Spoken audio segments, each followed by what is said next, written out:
Welcome to the Meb Faber Show, where the focus is on helping you grow and preserve your wealth. Join us as we discuss the craft of investing and uncover new and profitable ideas, all to help you grow wealthier and wiser. Better investing starts here. Meb Faber is the co-founder and chief investment officer at Cambria Investment Management. Due to industry regulations, he will not discuss any of Cambria's funds on this podcast. All opinions expressed by podcast participants are solely their own opinions and do not reflect the opinion of Cambria Investment Management or its affiliates.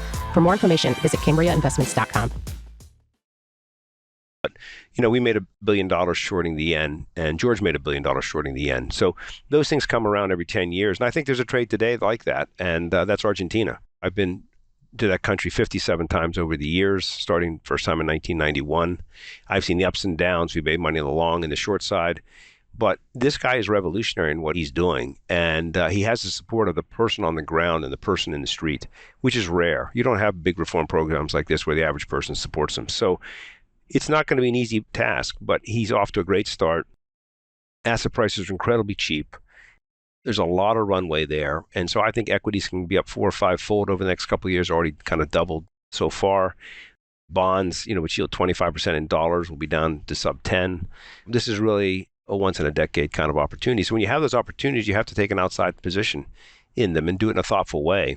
And keeping liquidity is very helpful. So in Argentina, as an example, we have some debt, we have some local currency stuff, we have some equities, and we do it in a way that we can be as liquid as possible, but yet have a fair amount of risk on. And we did the same thing with the dollar yen, where part of the position was in forwards, but a big part was in options, because we couldn't take that big a position and take the risk and not have the downside. So we put a lot of it in option form. It was a very liquid option market, and the balls are really low. So there's different ways to do it in different markets and different opportunities, but these come around every 10 years. And if you don't take advantage of them, then it's very difficult to deliver outsized returns over a long period of time, which we think we've done. Let's stick on Argentina for a second, because, I think particularly mostly American investors over the past 15 years have been warm, cozy, fat and happy, hanging out in the S&P. But, that's not always the case. And talk to us a little bit about this Argentina opportunity. One of the things you mentioned in your 25 notes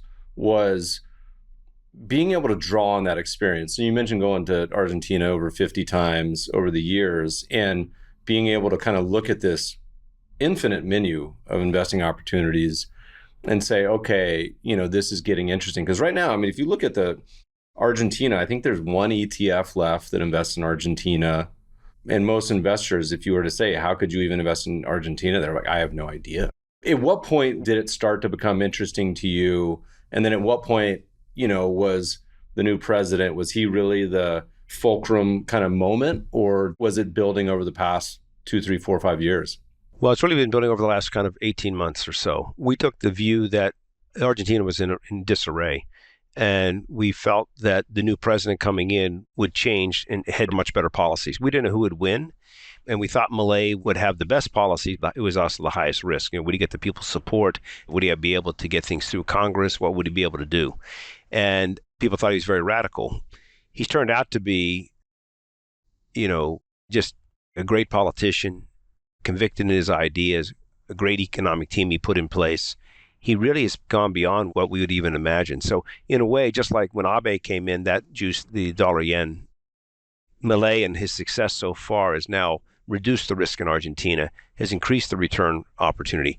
I had a great chance to have a meeting with President Milei, Mike Milken, and myself out at the Milken conference. And we spent an hour together. And I was so impressed by the president's conviction of his ideas and how clear his thought was. And he and Mike had a really special relationship. And I'll never forget when we first sat down, Mike said to the president, Mr. President, that Argentina has suffered through the last 100 years. It's been up and down. There's been no consistency, and there's been one crisis after another. But there's been people in history that can change history. And he said, I think you're one of the people that can change history. I think you can change history for Argentina, but not only for Argentina. If your ideas and what you're doing works, it's going to help Latin America, it's going to help the United States, it's going to help all global, because this is a great model. This libertarian model is a great model that we could all learn from. And he said to him, but the number one thing you got to do is you really got to focus on the human capital of the Argentine people. You have great human capital in Argentina. They're well educated. They're very, very talented people, and you have to focus on that. And President Milei said, well, Mr. Milken, that's fascinating, because You probably never heard of this guy, but this guy, Gary Becker, is my mentor. And I have a big painting in my house, 4x4 painting of him. And it turns out I didn't know who Gary Becker was. Gary Becker is kind of the father of economics with regards to human capital. And Mike said to him, well, Mr. President, actually, he was my partner for 45 years. And I knew him very well. And I spoke at his funeral. And by the way, I have a lot of pictures with him and a lot of other things and memorabilia. I'm going to send it to you. And literally, President Millet, tears started to come down his face. I mean, there's some meetings in your lifetime you sit and you say, I'll just remember that forever. I will remember that meeting forever. It was really special. And also, I don't have to say anything. I'm just going to be a fly on the wall. We talk a lot about global investing, and the U.S. is 2/3 of world market cap now. And I tell investors who always say, well, it was obvious you should have put all your money in the U.S. back in 1899.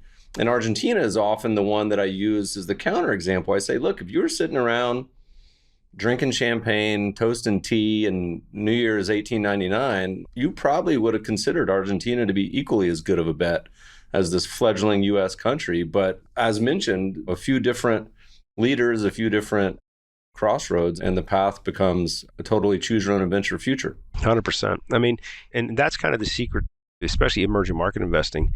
The economics will come through, but the politics are the key. And the politics are management. So analyzing a country is like analyzing a company. Politics and who's the leader in management's number one issue. The second thing, then you can have a balance sheet and you have an income statement, just like you do in a company. What's happening to the external balances? What is the fiscal balances? What's the debt level in the country? A number of things. So, but politics and management is the key. And it's very interesting because when I went to Argentina in the early 90s, Millet worked for a gentleman that I used to go see all the time, who was one of the leading economists. And so I used to see all the reports and stuff that Millet did, but I never met him. So we had a nice little laugh about that because the guy that he worked for was quite a character, and we always had some funny discussions. So we were kind of linked, but had never met each other before. Yeah, well, Argentina is definitely on my bucket list for some skiing, you fly fishing. Oh my God, it's fantastic. And you can ski there in what's our summer, so it's fantastic. If you even look at the equity market, it's done quite well in dollar terms the last couple of years. And then I pulled up the ETF, which, again, is only the biggest stocks there, but PE ratio still pretty darn low for a market that's had quite a run. Yeah, you're buying stocks at very reasonable multiples, if I'd say even low, at trough earnings. So that's the ultimate what you want to buy in a market like that. Podcast listeners will post show notes to today's conversation at mebfaber.com/podcast. If you love the show, if you hate it, shoot us feedback at themebfabershow.com. We love to read the reviews. Please review us on iTunes and subscribe to the show anywhere good podcasts are found. Thanks for listening, friends, and good investing.